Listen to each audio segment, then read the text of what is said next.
की अभिलाषा लेकर नहीं आया हूँ। मैं यहाँ देवकी और वसुदेव से भेंट की इच्छा लेकर आया हूँ। क्यों? मेरे विरुद्ध कोई षड्यंत्र रचना चाहते हो? जो सदैव दूसरों के विरुद्ध षड्यंत्र करता है, उसका संपूर्ण जीवन इसी भ्रम में बीतता है कि सारा संसार उसके लिए षड्यंत्र कर रहा है। परंतु अन्य व्यक्तियों के पास इससे भी अत्यधिक महत्वपूर्ण कार्य होते हैं करने के लिए। यह महत्वपूर्ण कार्य करने की आपकी यह इच्छा इस दरबार में पूर्ण नहीं होगी ऋषिवर।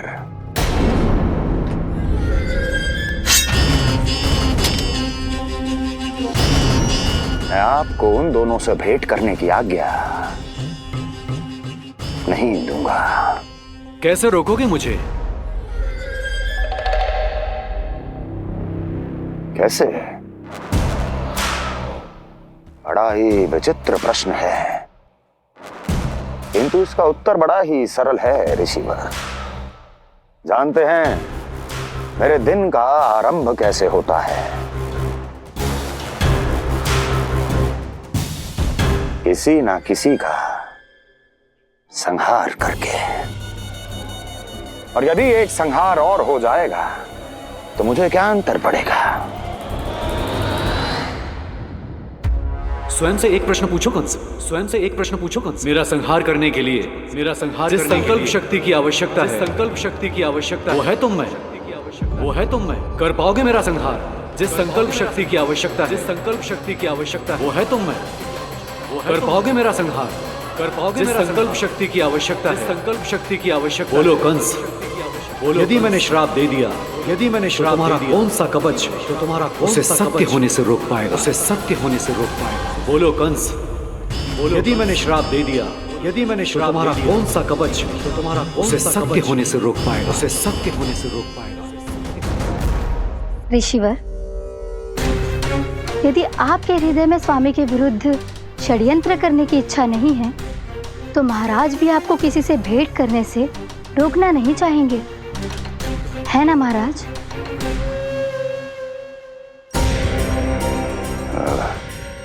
हाँ, आप उन दोनों से भेंट कर सकते हैं।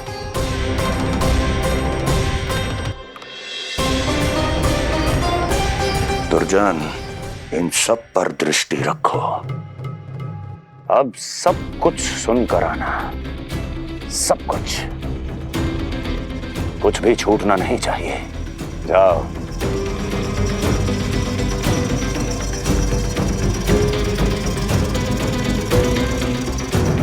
लगता है प्राप्ति राजकार्य सीख रही है मुझसे।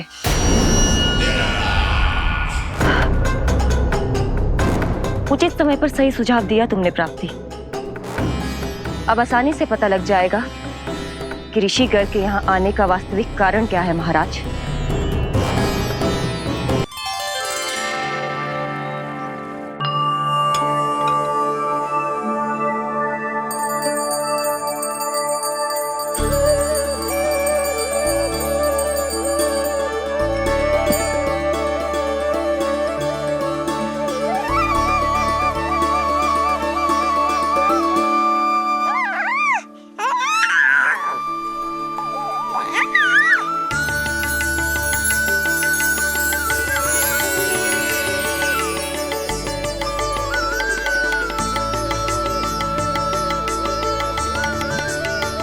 स्वयं नारायण मेरे घर में है तो ये फूल उनके चरणों में क्यों चढ़ा रहा हूं?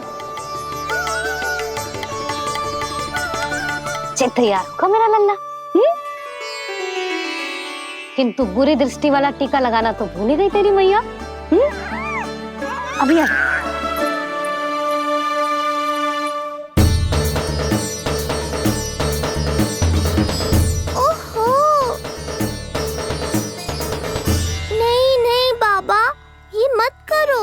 मैया आ रही है, उन्हें पता चल जाएगा।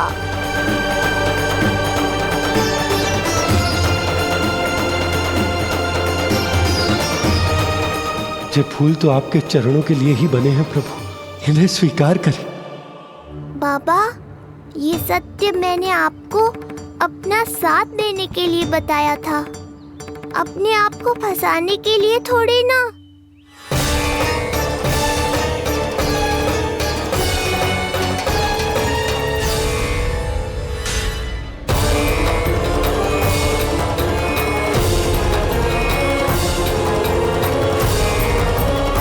नारायण नारायण। प्रणाम पंडित जी। नंदराज जी, रानी जी, बिटिया के पांव भारी थे ना, तो उसे लिवाने समधियाने चला गया था। वहां कुछ अधिक ही समय लग गए। आज वापस आया तो पता चलो कि स्वयं गर्ग ऋषि ने लल्ला का नाम रखो है, सो मिलने चला है। क्या नाम मिलो है इसे? उन्होंने लल्ला का नाम कृष्ण रखो है। उन्होंने लल्ला का नाम कृष्ण रखो है।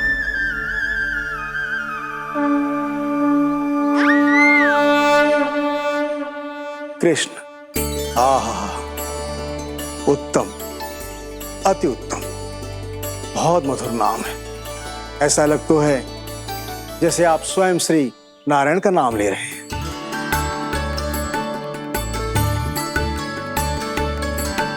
स्थिति को और गंभीर मत बनाओ पंडित जी।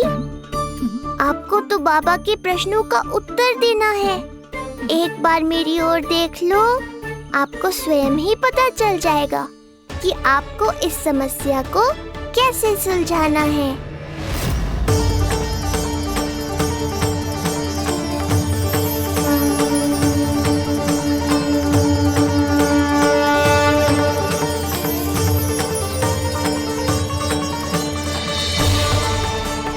पंडित जी मेरे लल्ला को टकटकी बांध के देखे क्यों जा रहे हैं?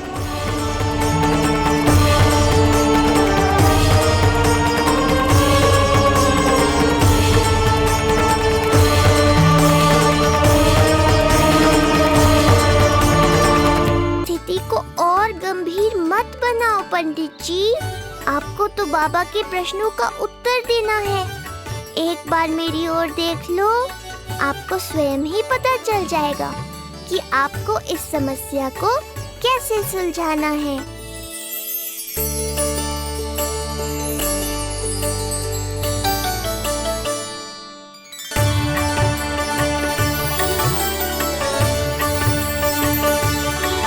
क्या हुआ पंडित जी?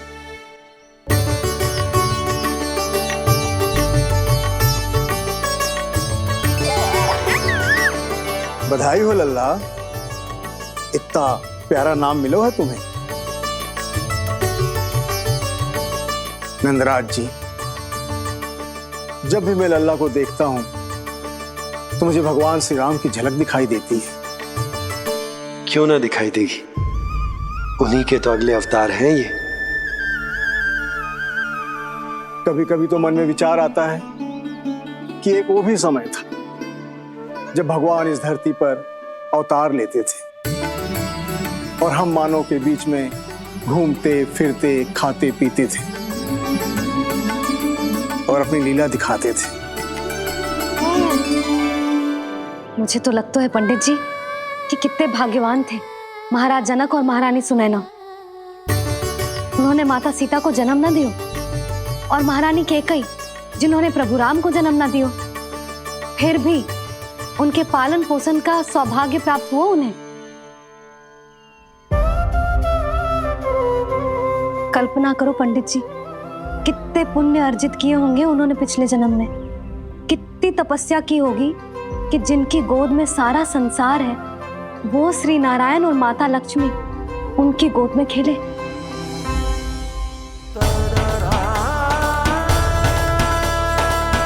संसार में अवतार लेकर सांसारिक नाते भगवान को भी निभाने पड़ते हैं, फिर हम तो मानव हैं। संसार में अवतार लेकर सांसारिक नाते भगवान को भी निभाने पड़ते हैं, फिर हम तो मानव हैं।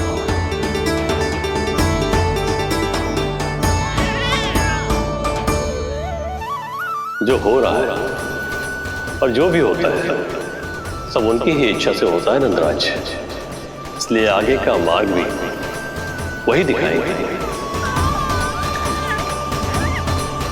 तो आपने मुझे मेरे प्रश्नों के उत्तर दिला ही दिए।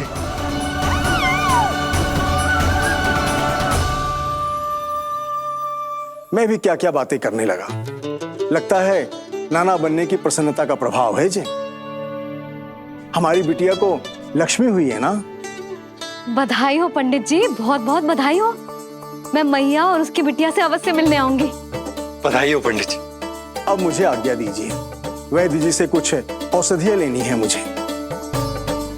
नारायण नारायण।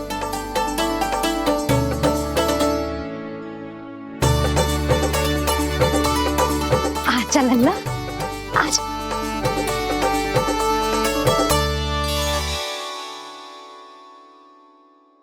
टीका।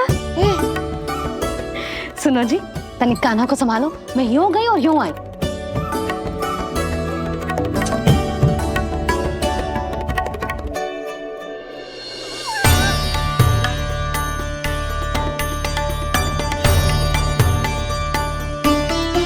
क्या हुआ?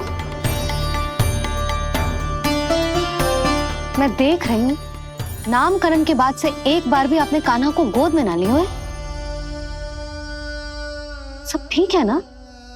हाँ, सब ठीक है। अब सब ठीक है। लो मेरा लल्ला।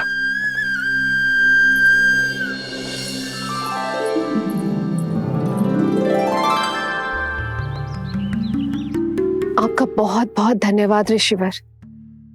यादवों का कुलगुरु होने के नाते ये तो मेरा कर्तव्य था पुत्री। मुझे क्षमा कर दे लल्ला।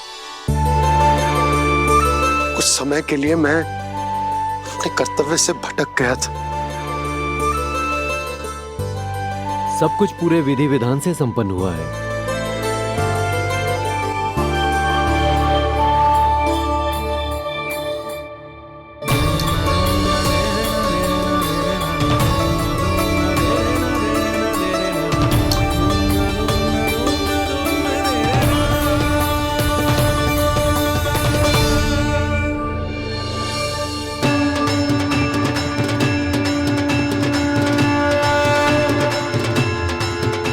जो नाम मैंने दिया है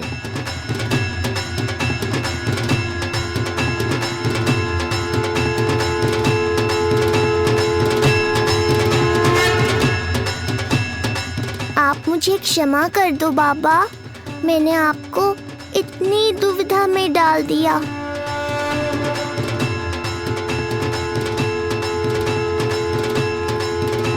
और इस तरह नंद को सब कुछ पता चल गया। आप दोनों चिंता मत करिए, सब ठीक है। अब मैं आपके 6 पुत्रों का श्राद्ध कर्म करूंगा।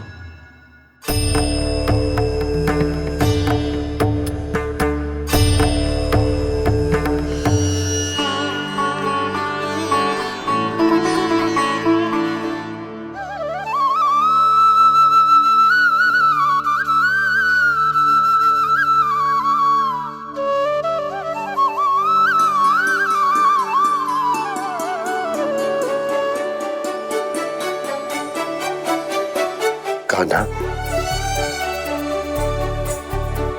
क्या हुआ जो मैं तेरा वास्तविक बाबा ना हूं? क्या अंतर पड़ तू कि तुम मेरे आराध्य के अवतार हो? महत्वपूर्ण बात तुझे है कि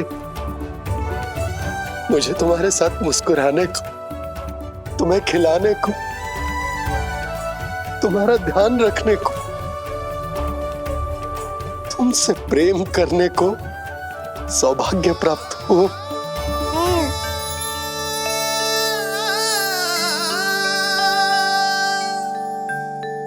बाबा, सत्य जानने के बाद अब आपको केवल प्रेम ही नहीं करना है, मुझे डांटना भी है जब मुझसे कोई भूल हो जाए या मैं कोई शरारत करूं। तुमने मुझसे कुछ कही कान्हा, पर ये सब जानने के बाद तुम्हें कैसे डांट सकता हूं?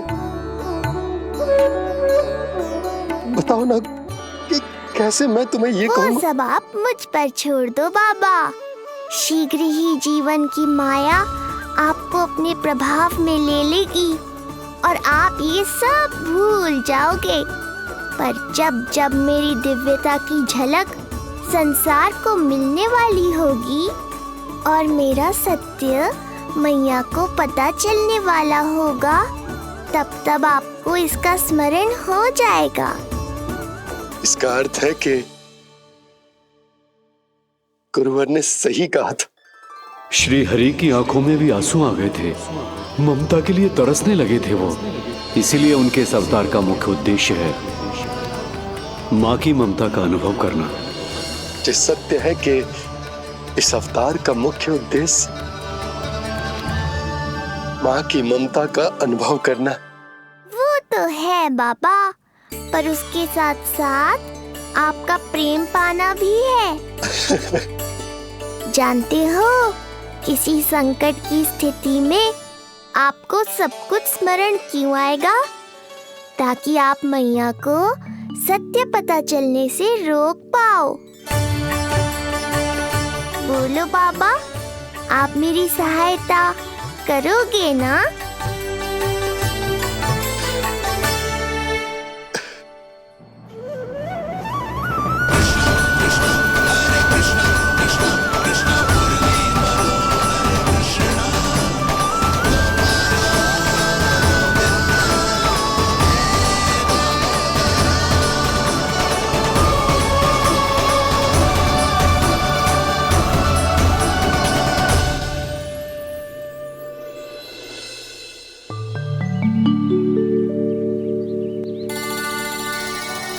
अब तो मेरा कान्हा बैठना सीख गया।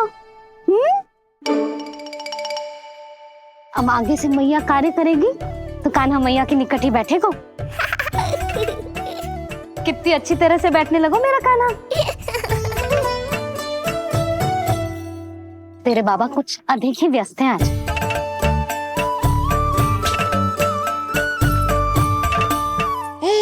और अब आप भी व्यस्त हो गई, तो मेरे साथ खेलेगा कौन?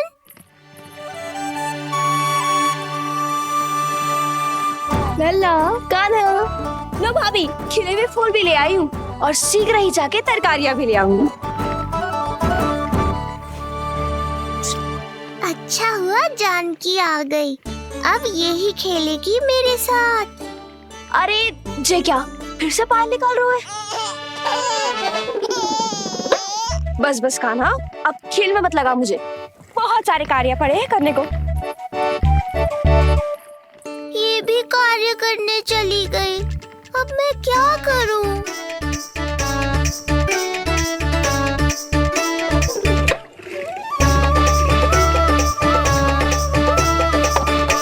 सब व्यस्त है, मेरे लिए किसी के पास समय ही नहीं है।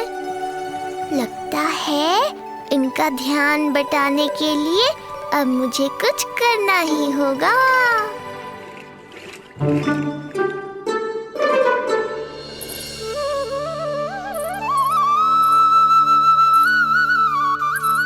नंद जी,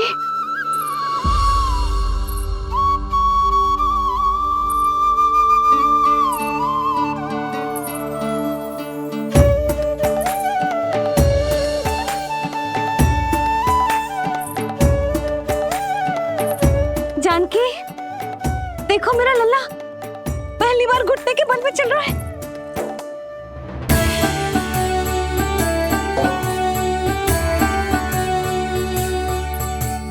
बहुत बढ़िया कान्हा, बहुत बढ़िया। बस यही तो चाहिए था। आजा कान्हा, आजा इधर आ, मैया के पास आ। कान्हा, आजा अपने बाबा के पास, आजा।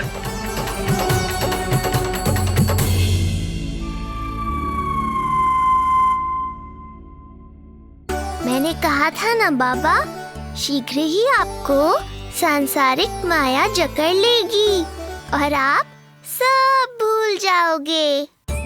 देखा मेरे लल्ला को, अभी अभी तो इसने चलना सीखो है, पर अभी से इतना प्रवीण हो गए हो।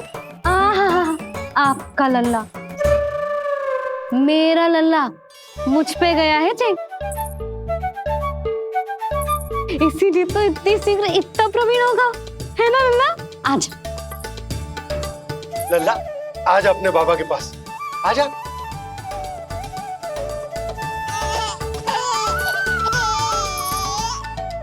भ्रमित कर दियो आपने इसे। कितने चाव से अपनी मैया की ओर आ रहा था। आजा लल्ला। मैंने क्या करूं? मैं भी तो इसे बुला ही रहा हूं। आजा आजा। अब आप दोनों झगड़ने मत लगना। लल्ला जिससे अधिक प्रेम करते है ना, उसी के पास जाएगा। देख लियो। यशोदा, ये तुम कैसे प्रतियोगिता लगा रही हो? क्यों? आपको विश्वास ना है कि लल्ला आपसे भी उतना ही प्रेम करता है और आपके पास भी आ सकता है? या फिर हारने का भय सता रहा है आपको? बिल्कुल ना। कान्हा आएगा तो अपने बाबा के पास। आजा। जे हुई ना बात, अब देखते हैं कौन जीतेगा। आजा कान्हा, आजा कान्हा, अपनी प्यारी मैया के पास आजा। बाबा की उंगली पकड़ी थी ना तूने साथ देने का वचन दिया था। आजा अपने बाबा के पास। अरे ये कैसे धर्म संकट में डाल रहे हो आप दोनों मुझे? कान्हा अपने मैया के पास आएगो, है ना? आजा। नहीं, कान्हा अपने बाबा के पास आएगो। आजा। लगता है नंद भैया ही जीतेंगे आज। तुझे बड़ा पता है नंद भैया ही जीतेंगे आज। कान्हा मुझे छोड़ के कहीं और जा ही ना सकता। और तू तो तरकारी लेने जा रही थी ना, जा। हाँ, बस जा ही रही हूँ।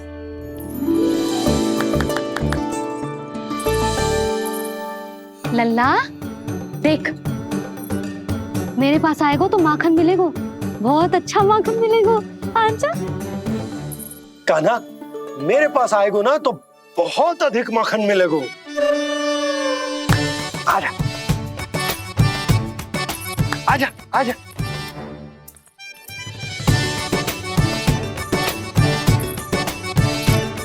कान्हा आ जाओ।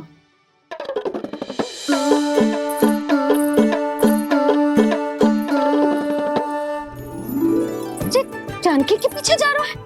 कहीं से जानकी से अधिक प्रेम तो ना होगा? ना लल्ला ना। क्यों रे लल्ला, जे करेगा तू मेरे साथ है?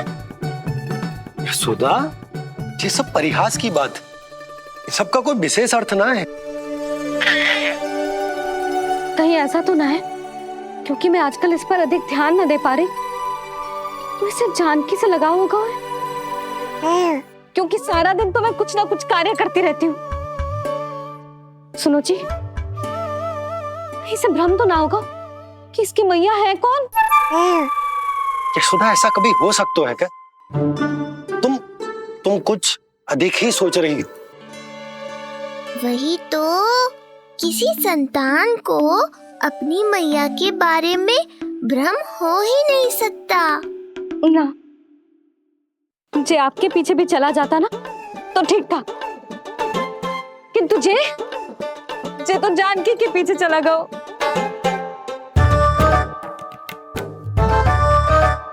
आप मुस्कुरा क्यों रहे हो? हाँ बोलो ना, ये संभव है क्या? लो, तुम्हारी इस प्रतियोगिता के चक्कर में मैं तो भूल ही गया हूं कि उपनंद भैया को लेन देन बताना है। वो मेरी प्रतीक्षा कर रहे होंगे। मैं चलता हूँ। अरे किंतु मैंने जो पूछा वो तो बताया ही ना आपने। एक बार तुम्ही ने कही थी कि मैया अपने लल्ला के मन की बात उसके बिना कहीं जान लेती, तो पूछ लो अपने कान्हा से।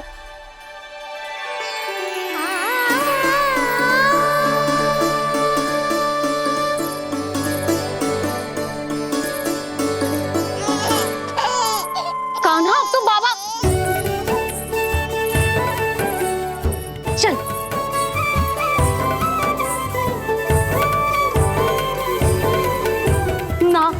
ना लल्ला, कुछ और ना।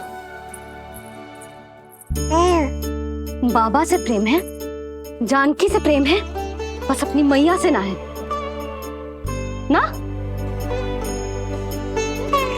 अरे मैया, ऐसी बात थोड़ी ना है। 9 माह तक पेट में कौन पालती है? मैया। दूध कौन पिलाती है? मैया। देखभाल कौन करती है? मैया। बस उसी मैया से प्रेम ना है, से सभी से प्रेम है तुझे। तो ठीक है फिर, अब बात भी उन्हीं से करियो।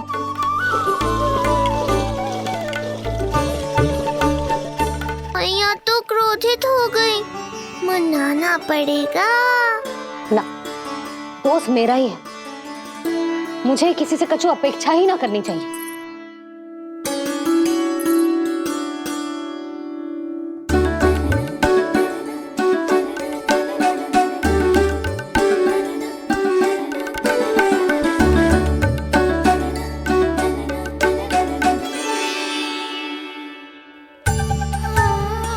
आहा, अब स्वयं को प्रेम चाहिए तो चापलूसी कर रहे हो?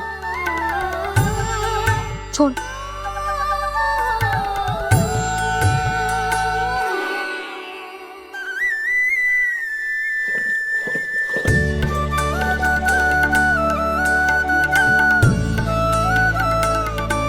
ना, अब बिल्कुल ना आऊंगी तेरे झांसे में। तू और तेरे बाबा दोनों एक समान हैं। पहले क्रोधित करेंगे, फिर मनाने चले आएंगे। जब मैंने तुझे बुलाया था तो जानकी और बाबा की ओर चला गया। अब क्यों आ रहा है मेरे पास? जा, उन्हीं के पास जा।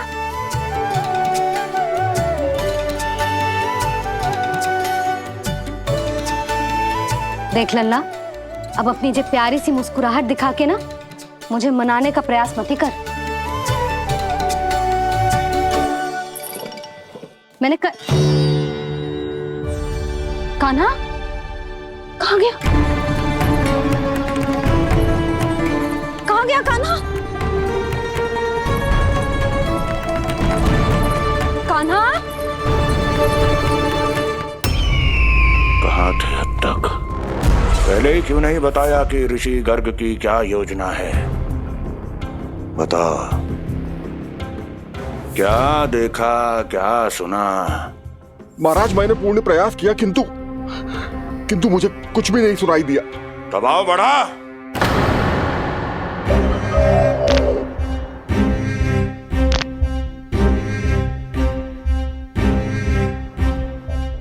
अब ये सुना या ये भी सुनाई नहीं दिया? महाराज, मुझे क्षमा करें महाराज, मैंने सुनने की बहुत चेष्टा की किंतु मुझे कुछ भी नहीं सुनाई दिया। महाराज, मेरा विश्वास करें। ये अर्थनाद सुनाई दिया या ये भी नहीं? मुझे क्षमा करें महाराज। उत्तर दो, अब सुनाई दिया? तो फिर वहां क्यों नहीं सुनाई दिया? मुझे क्षमा करें महाराज, आरंभ से अंत तक मैं वही था किंतु मैं कुछ भी नहीं सुन पाया महाराज, क्योंकि कारण नहीं, परिणाम चाहिए मुझे। परिणाम। लल्ला,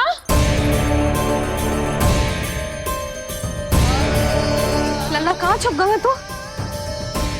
कान्हा, कान्हा, सामने आजा मेरे लल्ला। कहाँ है?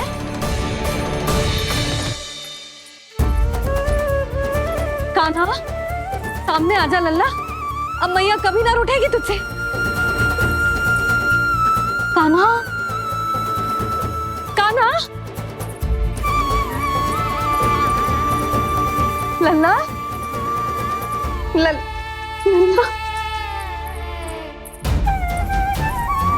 लल्ला देख, सामने आजा, नहीं तो तेरी मैया मर जाएगी। लल्ला, कान्हा, कान्हा न जाने कहाँ चला गया है। अभी तो यही था, न जाने कहाँ चला गया है। तो उसकी पायल है, कहीं बाहर तो ना चला गया कोई मेरे लल्ला को? यशोदा, कोई ना लेगा होगा लल्ला को, और वो स्वयं भी कहीं ना जाएगा, यहीं कहीं होगा। आप इतने शांत कैसे हो? आपको कुछ पता है क्या? ये क्या है? एक पायल अभी भी उसके पैर में है, और है तो अपनी मैया का ही लल्ला। एक जगह टिकेगा ना, इसीलिए कह रहा हूँ कि मैं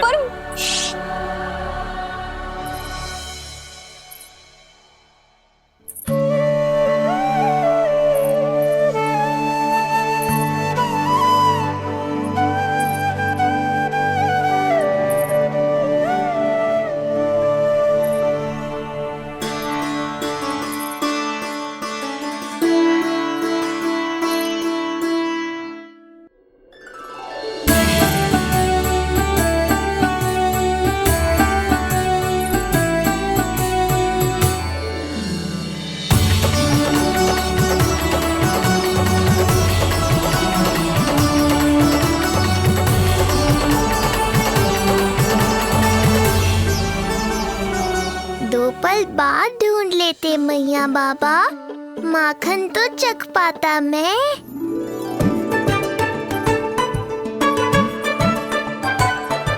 ये क्या कर रहे है तू?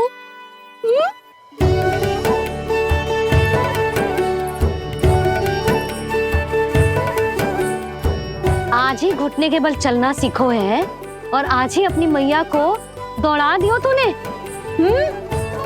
ये जो छोटी छोटी पैया है ना, इनमें पायल ना बेड़ियां पहनाऊंगी मैं। कही थी ना मैंने, तुम व्यर्थ ही घबरा रही हो, और इतना घबरा गई कि घबरा के आकाश सर पे उठा लियो। मैंने आकाश सर पे उठा लियो, और वो भी व्यर्थ में। मेरे कहने का अर्थ जे ना है यशोदा, व्यर्थ ना, मैं तो केवल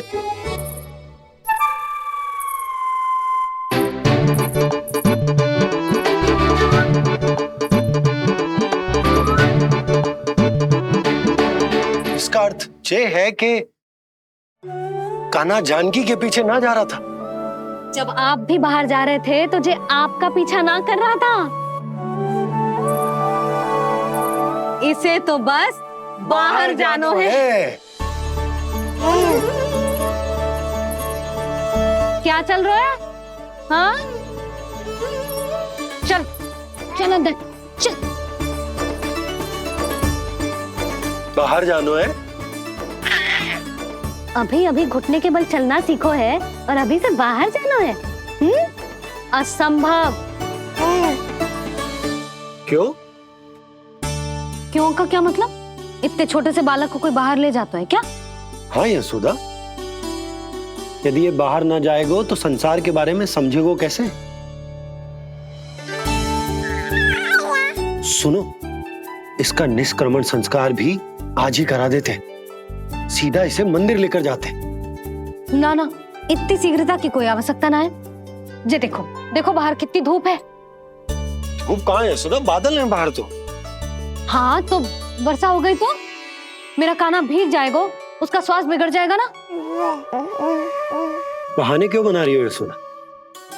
तुम भी जानती हो कि ये वर्षा वाले बादल ना है, और कब तक इसे भीतर रखोगी? तुम भी इसके साथ वही कर रही हो जो रोहिणी भाभी ने इसके बलदाऊ के साथ किया। मैया मान जाओ ना। और उस दिन तो तुम रोहिणी भाभी को इतना अच्छे से समझा रही थी, आज तुम्हें क्या होगा? अभी तो इसने घुटने के बल चलना सीखो है यशोदा। अभी इसे बाहर ना लेकर गए ना, तो जब ये पांव पर खड़ा होना सीखेगो ना, तो अकेले ही बाहर भाग जाएगो। नाना, मेरा कान्हा अकेले कहीं ना जाएगा। यशोदा, तो फिर अभी इसे ले जाने दो और गोकुल घुमाने दो।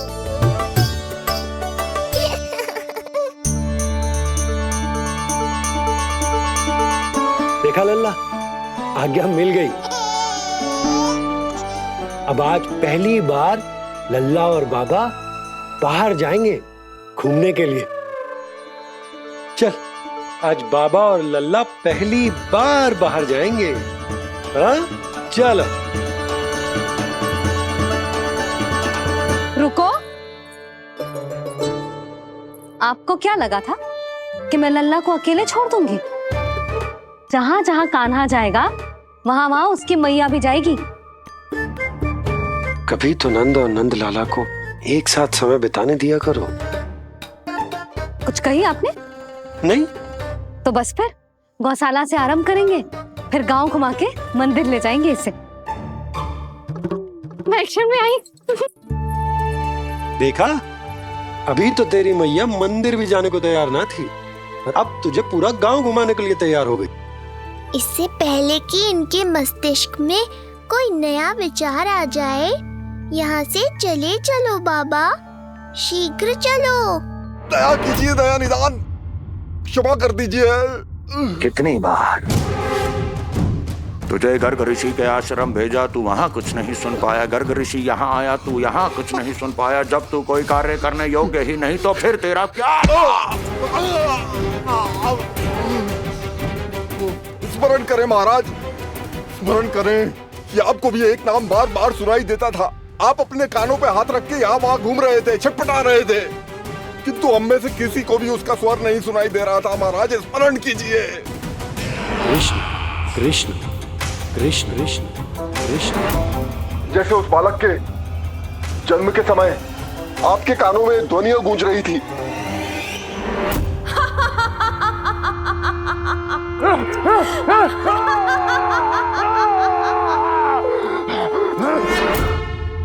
लेकिन हमें वो नहीं सुनाई दिया। ठीक उसी तरह महाराज उस समय मेरे कानों में भी एक शंखनाद गूंज रहा था, और उसकी ध्वनि ने मुझे कुछ भी नहीं सुनने दिया। महाराज, और मुझे लगता है कि ये सब उसी विष्णु की कोई माया है, या फिर श्राद्ध के नाम पर ये सब मिलकर कोई योजना बना रहे हैं। महाराज, इस निर्दोष को मारने से क्या होगा? मैंने तो आपसे पहले ही कहा था कि उन दोनों को महल से बाहर मत जाने दीजिए।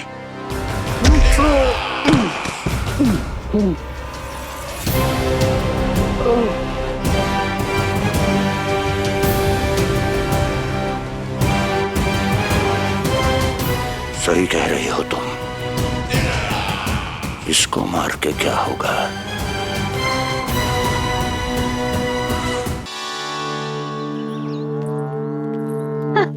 कान्हा, जे देख, जे है रामू, तेरा भैया,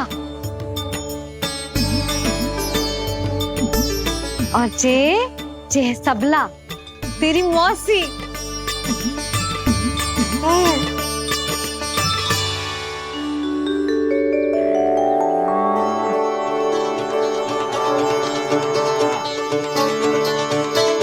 देखो जी, कान्हा को देख के सबला की भी ममता उमड़ आई। सुनो, पूरा गांव घुमानो है, उसके पहले ही मेरे कान्हा की बुरी दृष्टि उतार लेते हैं, नहीं? अच्छा। हे गौ माता, आज तुम्हारा भतीजा पहली बार घर से बाहर निकल रहा है, इसे सबकी बुरी दृष्टि से बचाइयो।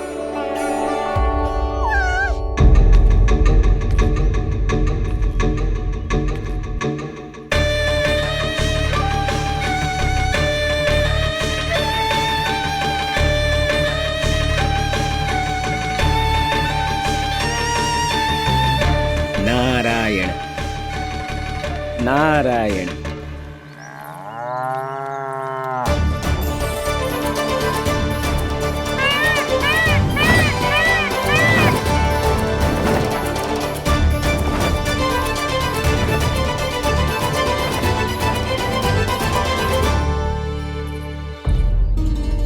देखा प्रभु, लोग आपके चपलासुर का कितना सम्मान करते हैं, पर आपके दरबार में मुझे आपका चापलूस कह के ही पुकारते हैं प्रभु कंस। पर अब ये सब बदल जाएगा। अब लोग मुझे प्रभु कंस का चापलूस नहीं, विशेष विश्वास पात्र कहकर बुलाएंगे।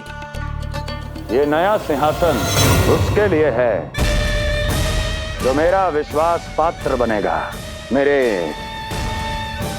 दाहिने हाथ की तरह। इसीलिए तो यहाँ आया हूं मैं, ये देखने कि प्रभु कंस का कार्य करने के लिए सब लोग इतना हिचक क्यों रहे हैं। ऐसा क्या है उस बालक में?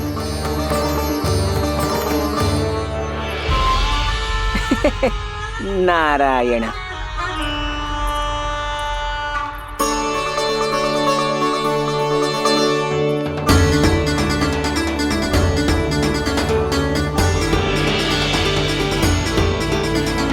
नन्ना, जे देख, जे है तेरी प्रभावती मौसी का घर।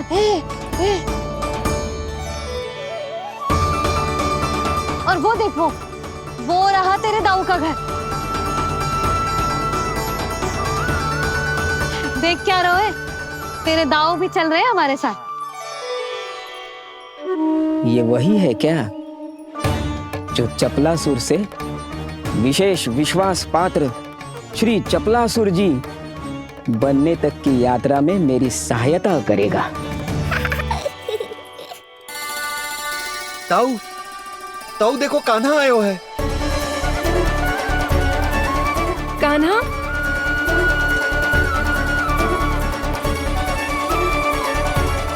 घर से बाहर आकर तो और भी निखर गए हो गोकुल का राजकुमार। हाँ, अपना पहला गांव दर्शन में बड़ा आनंद ले रहा हूँ लल्ला। सच्ची कहीं भोला भाई, आज कछु अधिक ही प्यारा लग रही है जे। जी क्या भीड़ लगा रखी है तुम सबने? हाँ जी मेरा लल्ला है, कोई दिखावट की वस्तु थोड़ी ना है। सब फेर के खड़े हो गए। यशोदा जी देखो, रोहिणी जीजी भी आ गई। चलो सब सीधे मंदिर चलते हैं। हाँ चल। ताऊ, बड़े होने के नाते आपको मुझे घुमाना चाहिए, पर ध्यान रखना आज आपको मैं ले जा रहा हूँ मंदिर।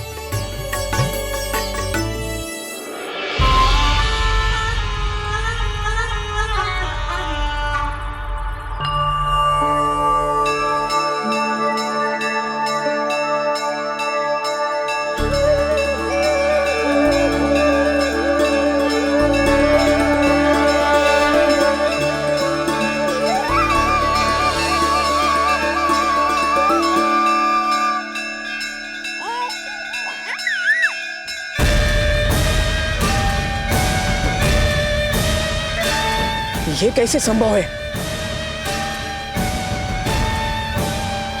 ये अवश्य वायु के वेग से ही बच रही होंगी। प्रणाम। आशीर्वाद। आयुष्मान भव।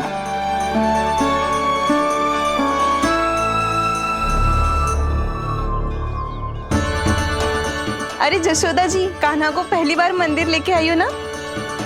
बहुत ही अच्छे समय पे आई हो। देसी घी का हलवा बनाया मैंने प्रसाद में।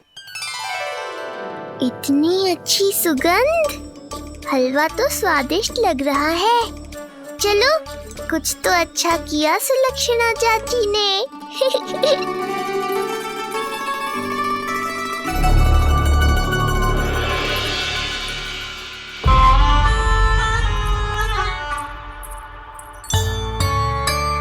ओह, मेरे लिए इतना बड़ा भाग। पता नहीं था कि इनका हृदय इतना बड़ा है। सबको प्रसाद दे दियो, अब स्वयं भी तो खाना चाहिए। अरे चाची, पहले मुझे तो खिला देती।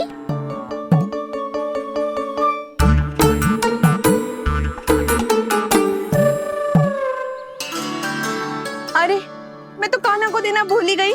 हाँ? चलो, विलंब से ही सही, मेरा स्मरण तो हुआ आपको।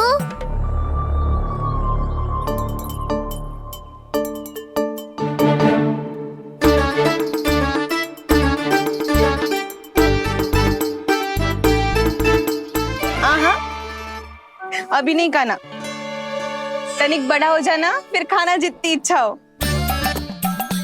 हाँ हाँ, हंस लो चाची। आपने नहीं दिया तो क्या हुआ, मेरे बाबा अवश्य देंगे, देख लेना। बाबा, मुझे क्यों नहीं खिलाया आपने? दाऊ, मैं आपको घुमाने लाया, कम से कम आपको तो अपने छोटे भाई का स्मरण रखना चाहिए। मेरी मैया मुझे अवश्य खिलाएंगी। देखो जी, इसका भी मन कर रहा है खाने का। मैया है ना, तेरी मैया ने अपने कान्हा के लिए पहले से ही बचा लिया था। ठहरिए रानी जी। पहली बार कुछ खाने को मिल रहा था पंडित जी, रोक क्यों दिया? अभी बालक का अन्नप्राशन नहीं हुआ है। हाँ यशोदा, सदानंद जी सही कह रहे। दूध मुहे बालक को ठोस अन्नप्राशन के पश्चात ही खिलाना चाहिए।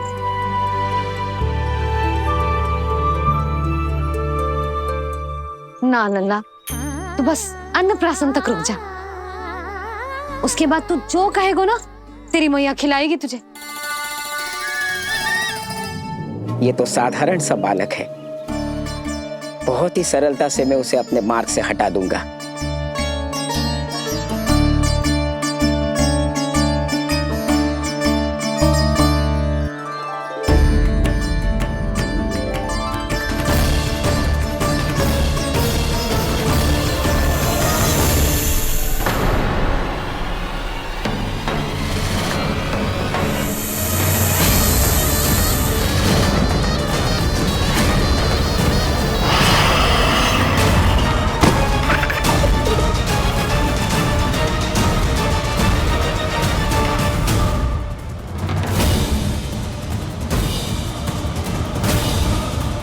गया था? मेरे दाऊ शेषनाग के अवतार हैं चपलासुर। इनके रहते तुम मुझे हानि पहुंचाने का विचार भी मन में लाओगे तो ऐसा ही होगा तुम्हारे साथ।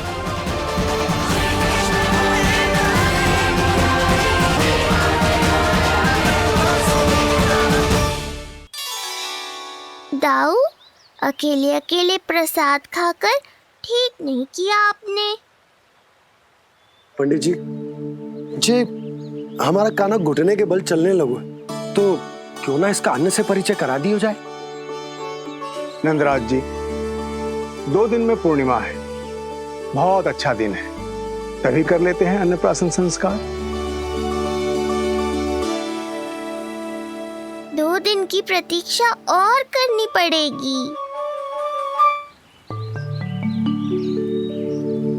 जिज्जी, मेरा तो मन किया आज ही कर दूं अपने कान्हा का अन्नप्राशन। यशोदा, मैं तुम्हारी हृदय की पीड़ा समझती हूँ, पर तुम्हें और तुम्हारे लल्ला को 2 दिन और ठहरना है, ठीक है? अरे अरे अरे, बस भर गया।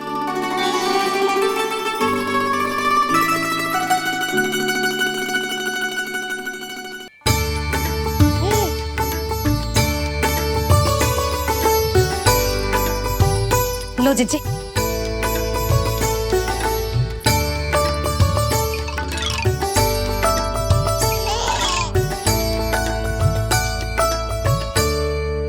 प्रसाद नहीं मिला तो माखन तो है।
मैया, ये क्या किया?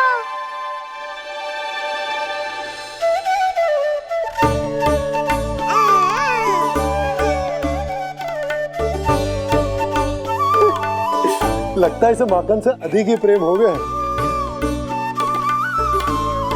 सावधान यशोदा, कहीं बड़ा होकर माखन चोर ना बन जाइए। माखन चोर क्यों बनेगा मेरा लल्ला? माखन की कोई कमी है क्या हमारे घर में? जितना माखन चाहिए उतना माखन खिलाऊंगी मैं अपने लल्ला को। पर मैया, अभी तो थोड़ा सा भी नहीं चखा रही हो। ये ले। लो, ये भी दाऊ को दे दिया। सुबह तो बोल रही थी कि मैं आपको प्रेम नहीं करता, उल्टा आप अपना सारा प्रेम बलदाऊ पर लुटा रही हो।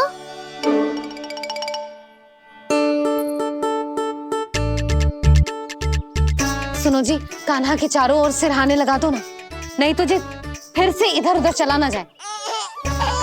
क्या अच्छा सुझाव दिया तुमने। अभी लाए।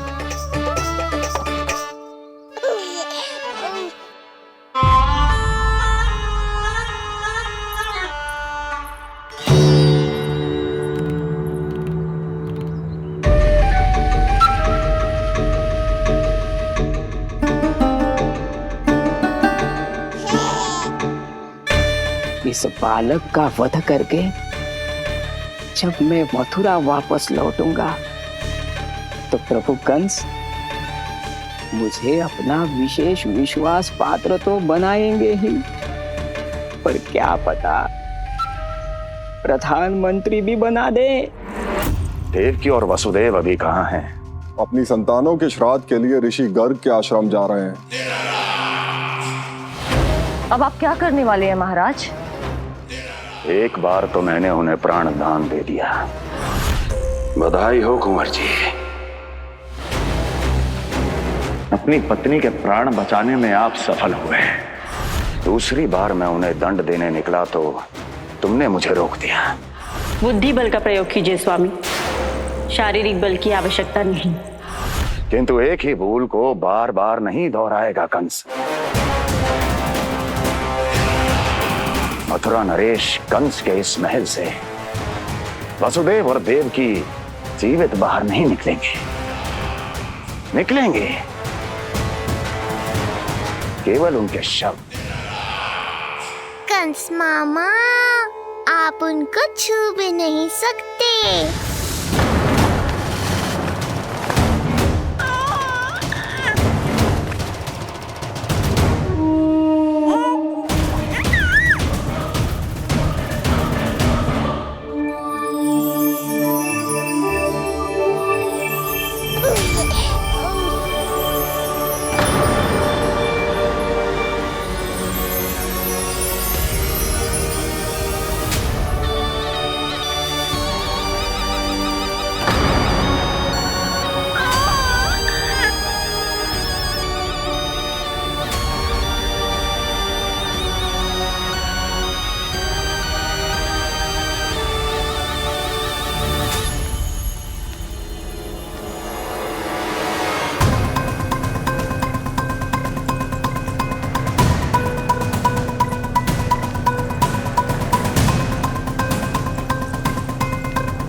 क्या हो रहा है?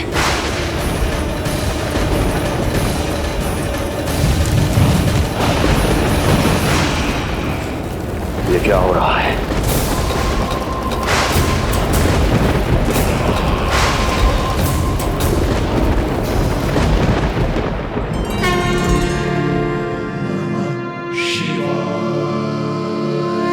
क्या हुआ प्रभु?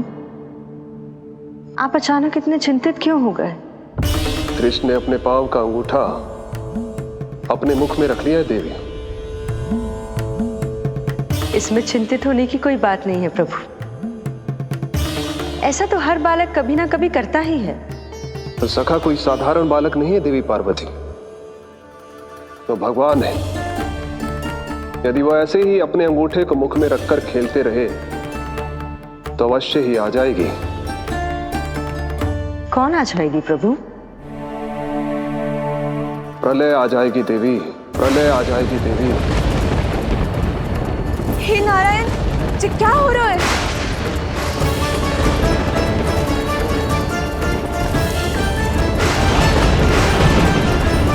जी ऐसे लग रहा है जैसे दिन में ही रात्रि के समान अंधेरा छा गया हो। लगता है बहुत बड़ी आंधी आने वाली है।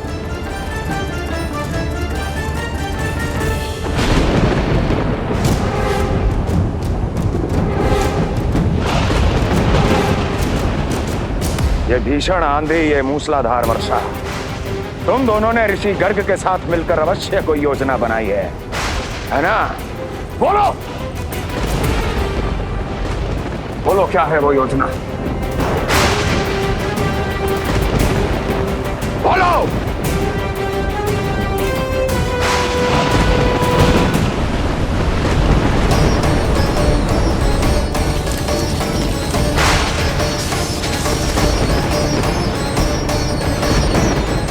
है प्रकृति क्रोध में। मैं जाकर गौशाला संभालता हूँ, कहीं कोई हानि ना हो जाए। तुम बालकों को भीतर ले जाओ।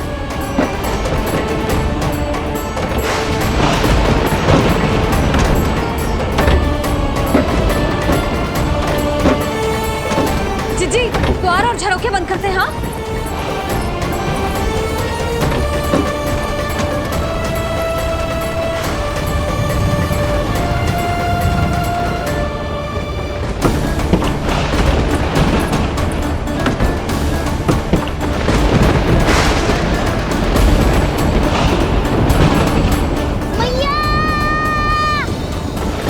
लल्ला, चल अंदर चल के खेल।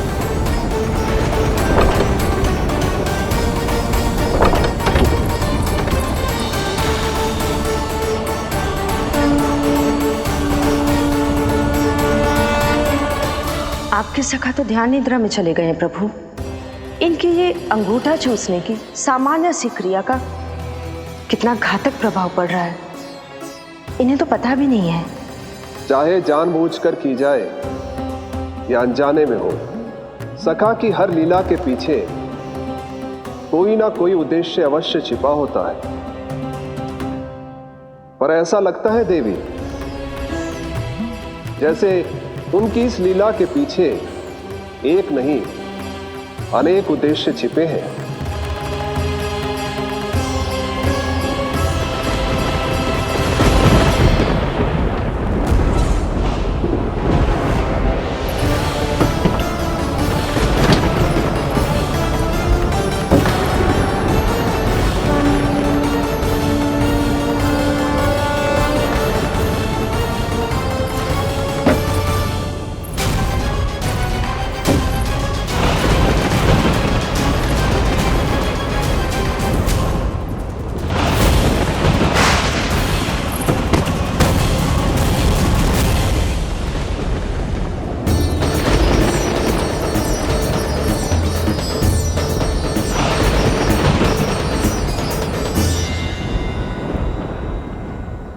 देख रही हो जीजी, प्रसाद ना मिली खाने को, तुझे पांव का अंगूठा ही चूसने लग गयो।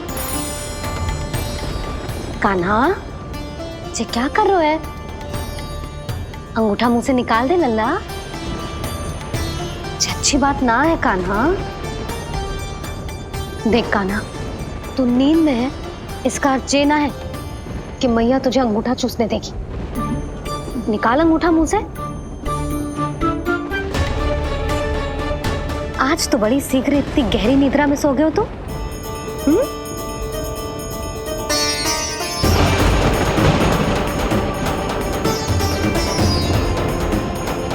देख रही हो ना जीजी, अंगूठा मुंह से निकालने को तैयार ही ना जी। ऐसा क्या आनंद मिल रहा है?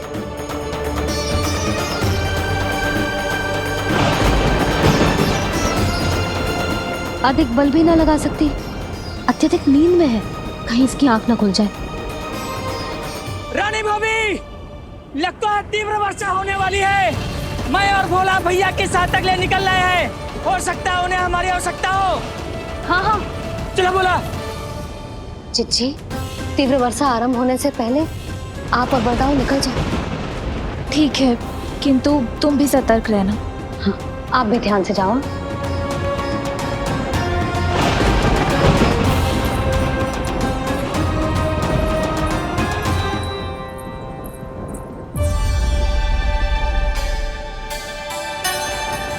हे नारायण, वस्त्र बाहर सूख रहे हैं और तेरे अन्नप्राशन वाले चावल भी रखे। भीतर करना होगा ना चिचान की भी।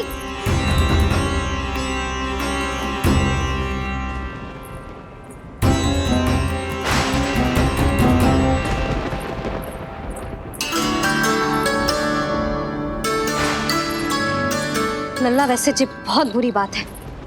अंगूठा मुंह से बाहर निकाल। केवल 2 दिवस में तेरा अन्नप्राशन है, फिर सब खाइयो। तनिक धैर्य रख। गुड़ तुम। प्रभु, स्वयं कृष्ण की मैया इनका अंगूठा नहीं निकाल पाई, तो अब और कौन निकालेगा? कैसे रुकेगी ये प्रलय? इसका एक ही अर्थ है देवी, अभी लीला समाप्त होने का समय नहीं हुआ। अभी तो कहना तो ये चाहिए कि लीला अभी पूरी तरह से आरंभ ही नहीं हुई है।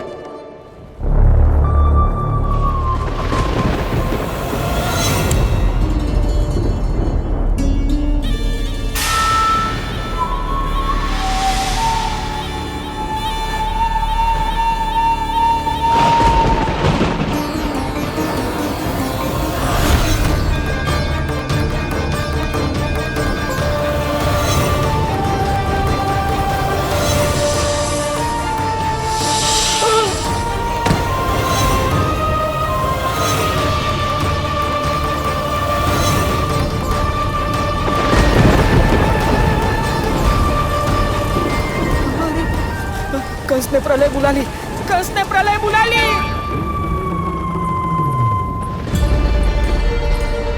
हे नारायण, जे वर्षा तो रुकने वाली ना है। जे गुड़ और गेहूं भीतर रख देती हूँ।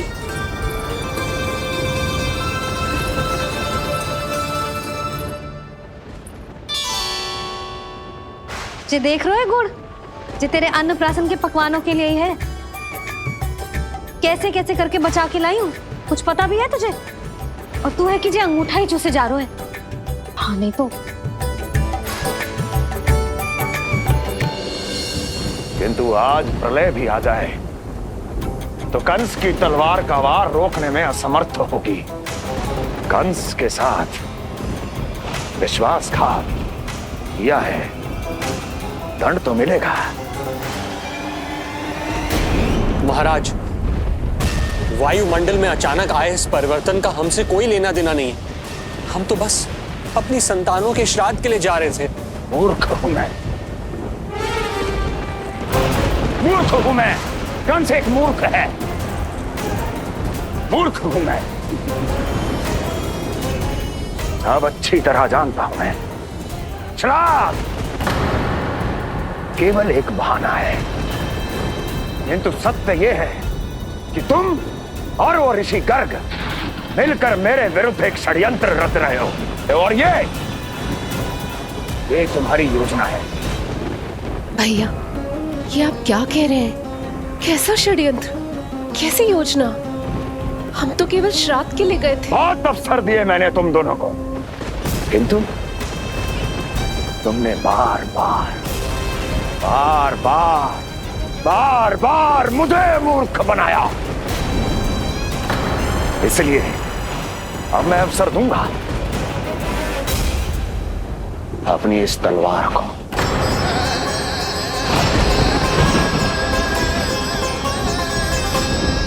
येन केन प्रकारेण साम दाम दंड भेद, कोई ना कोई युक्ति लगाकर मैं तुम्हारे उस बालक का वध कर ही दूंगा। पर उस क्षण का साक्षी बनने के लिए अब तुम दोनों को जीवित नहीं छोड़ूंगा मैं।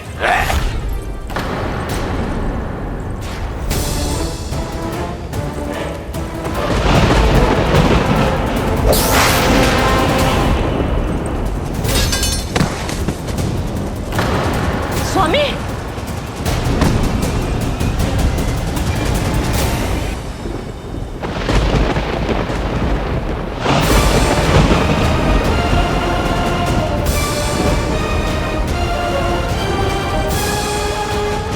तेरा काल तेरी प्रिय बहन के गर्भ से उसकी 8वीं संतान बनकर जन्म लेगा और तेरा विनाश करेगा, विनाश करेगा, विनाश करेगा।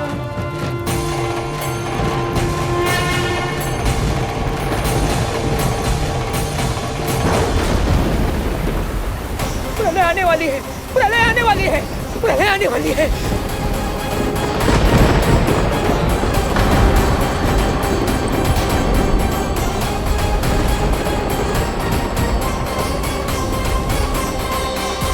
यदि कंस को रोकना, अपने माता पिता की रक्षा करना और चपलासुर के ब्रह्म को मिटाना ही इस लीला के उद्देश्य थे, तो ये सभी उद्देश्य पूरे हो चुके हैं प्रभु।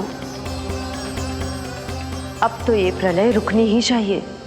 ये केवल सखा की लीला ही नहीं है देवी पार्वती, उनकी माया का उदाहरण भी है। मार्कंडेय ऋषि को दिए गए वरदान को पूरा करने के लिए ही ये सब हो रहा है? कौन सा वरदान प्रभु? प्रभु की माया को साक्षात अपनी आंखों से देख पाने का वरदान।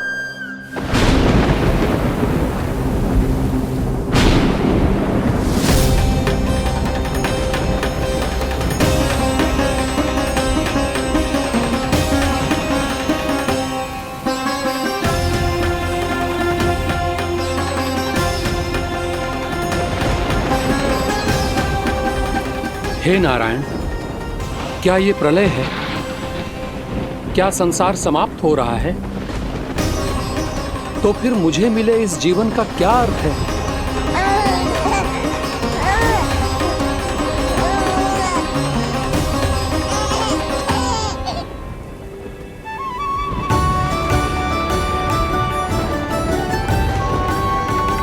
ये बालक यहां कहां से आया?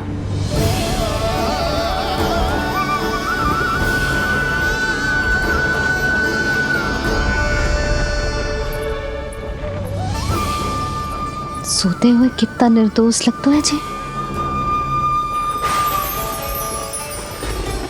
चारों ओर जल ही जल है, सब कुछ प्रलय में नष्ट हो रहा है, किंतु ये कितना निश्चिंत है ये।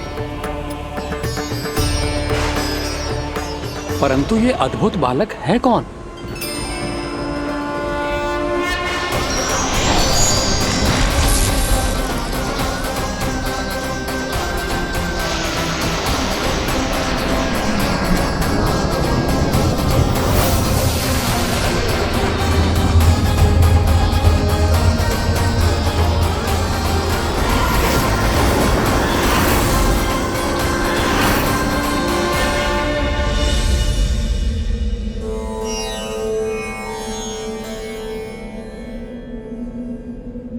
जिन घने काले बादलों ने आकाश को घेरा हुआ था, कहां गए वो? यहां तो प्रलय का कोई चिन्ह ही नहीं है।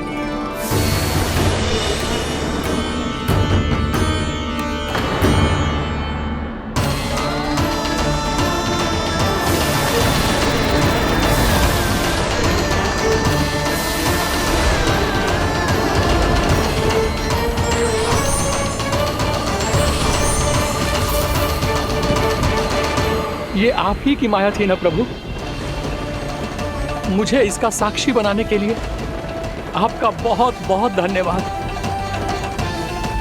परंतु इसका अर्थ क्या है प्रभु?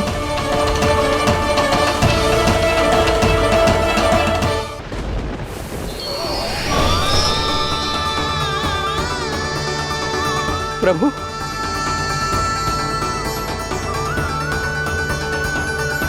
इसका अर्थ ये है कि ये मानव संसार वट वृक्ष पर स्थित है और मानवों का जीवन काल वट वृक्ष के पत्ते पर विश्राम करती एक जल की बूंद के समान होता है। वो बूंद जो किसी भी क्षण नीचे गिर सकती है। आपने तो स्वयं देखा है महर्षि, ये संपूर्ण जगत, ये महाब्रह्मांड मेरे ही भीतर स्थित है।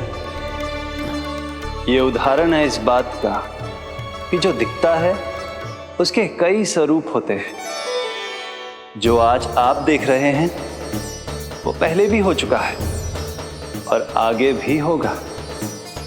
सब कुछ एक माया है। प्रलय का होना, जीवन का होना, दुख, सुख, सब एक भ्रम है।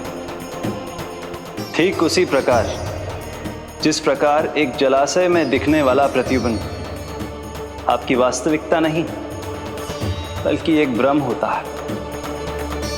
इसलिए मनुष्य को सदैव ध्यान रखना चाहिए कि जीवन में कोई भी संकट क्यों ना आए, वो इस प्रलय की तरह केवल एक भ्रम ही होता है। ऐसे समय में जो संकट के सामने झुक जाते हैं या अधर्म का साथ देते हैं, वह स्वयं को उस भ्रम रूपी प्रलय में डुबोकर नष्ट कर लेते हैं।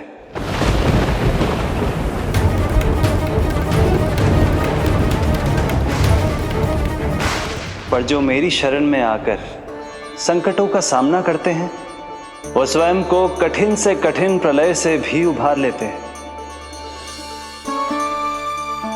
किंतु प्रभु, सभी व्यक्तियों में संकटों का सामना करने का साहस नहीं होता। कृपा करके आप कुछ ऐसा कीजिए जिससे आपके भक्तों को इतना बल मिले कि वो कठिन से कठिन परिस्थितियों का सामना भी सहर्ष कर सकें। मैं वरदान देता हूं महर्षि, पीपल के पत्ते पर बाल कृष्ण की इस छवि का स्मरण मेरे जो भी भक्त करेंगे उनके साथ मेरा आशीर्वाद सदैव बना रहना। वो चाहे कितनी भी कठिन परिस्थिति में क्यों ना फंसे, बाल कृष्ण की ये छवि उन्हें उससे उभर पाने में सामर्थ्य प्रदान करेंगे।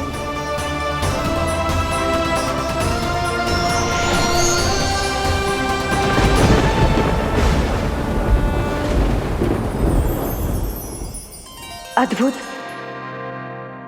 तो ये कोई साधारण लीला या भ्रम नहीं था, मानव मात्र को नारायण से मिला वरदान था ही। पर अब क्या होगा प्रभु? कैसे रुकेगी ये प्रलय?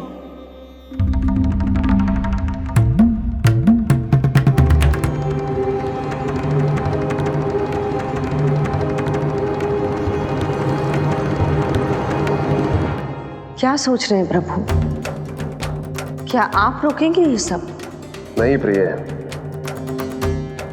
ये कृष्ण की माया है, वही इसे रोक सकते हैं। पर मैं अपने सखा से भेंट करने अवश्य जाऊंगा।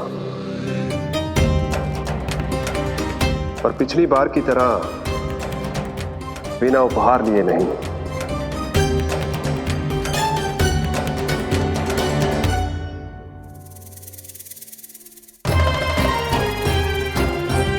उपहार?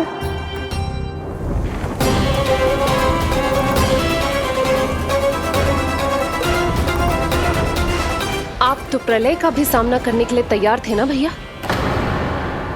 अभी तो प्रलय भी नहीं आई और आपकी ये दशा हो गई। महाराज,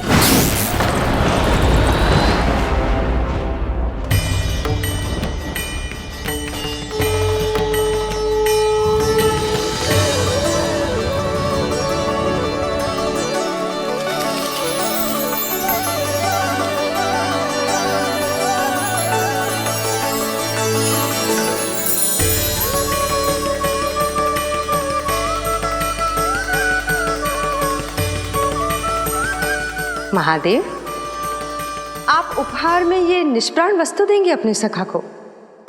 सही पहचाना देवी, पर उपहार देने से पहले इसे आकार दूंगा मैं, क्योंकि प्राण तो इसमें बाल कृष्ण ही भरेंगे।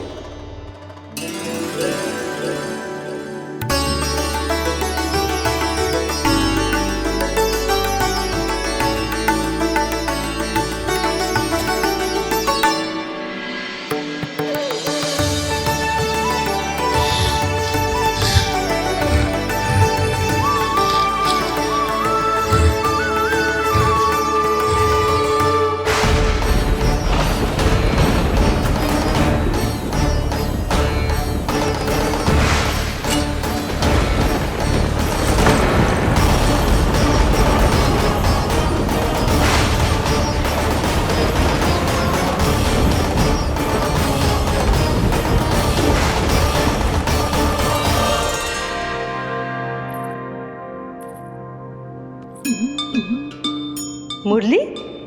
बस उन्हें मेरा उपहार अच्छा लगे। यदि यशोदा मैया ने आपको अपने सखा से मिलने से फिर से रोक दिया तो?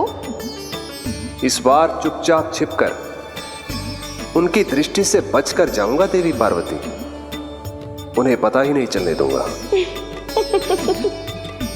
संभालिएगा प्रभु, यदि यशोदा मैया ने आपको पकड़ लिया तो लेने के देने पड़ जाएंगे महादेव।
जानकी को कही थी मैंने भीतर रख दे, छोड़कर चली गई बाहर, कुछ याद ही ना रहते ऐसे।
कान्हा,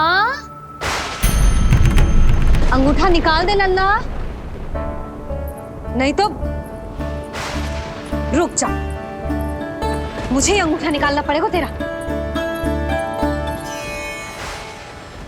पूरे वस्त्र भीग गए मेरे, कहीं मेरे कारण इसका श्वास ना बिगड़ जाए। वस्त्र बदल के आ रही है मैया।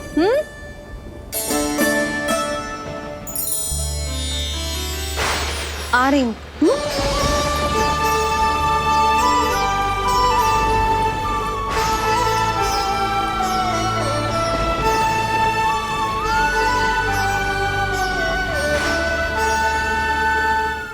शासन की नींव भय होती है महाराज, और आपका पूरा साम्राज्य भय पर ही टिका हुआ है।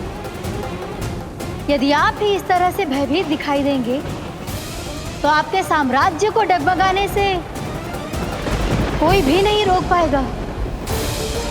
एक बार आपने ही कहा था ना कि अपनी दुर्बलता कभी किसी को मत दिखाओ।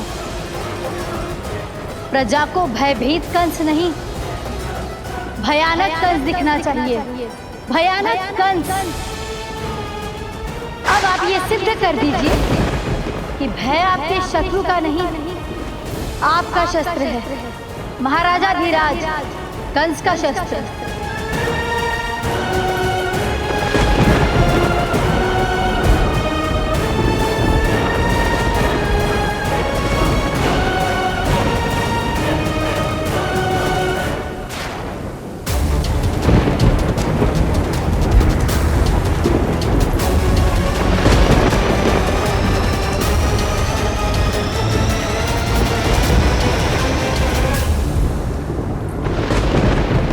उससे क्या भयभीत होना जो स्वयं भयभीत हो, उससे क्या भयभीत होना जो स्वयं भयभीत हो। सखा, इस माया को विराम देने का समय आ गया है।